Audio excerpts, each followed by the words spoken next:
ఈరోజు మనం సూపర్ బజార్లు చూస్తున్నాం.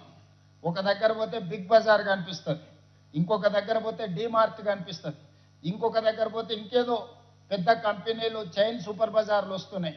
అందుకే నేను మా ఆడబిడ్డలకు సూచన చేస్తున్నా, కొనుగోలు చేసేదే మీరు, సూపర్ బజార్లకు వెళ్ళి వస్తువులు కొనుక్కుంటున్నదే మీరు.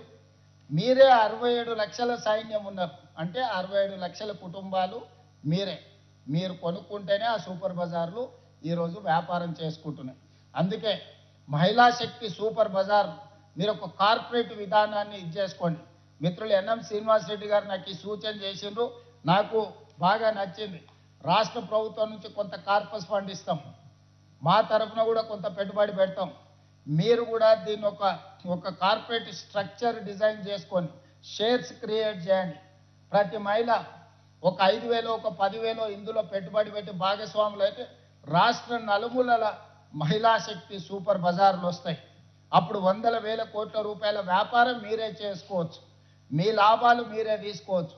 ప్రజలు ఏమి కొనుక్కోవాలనుకున్నా నిత్యావసర వస్తువులు కానీ అత్యవసర వస్తువులు కానీ తిను బండారాలు కానీ ఇతర ఏమి కావాలన్నా, మంచి నూనె, ఉప్పు, పప్పు, బెల్లం, చింతపండు ఏమి కావాలన్నా ఒక నాణ్యమైన వస్తువును కొనాలంటే మహిళా శక్తి సూపర్ బజార్లోనే కొనుక్కోవాలనే విధంగా మీరు బ్రాండ్ను ప్రమోట్ చేసుకోండి. మీకు పట్టణాలలో అవసరమైన ల్యాండ్ను ప్రభుత్వాలు ఎక్కడున్నా నామినల్ రెంట్ మీద మీకు మంజూరు చేపించే బాధ్యత నాది.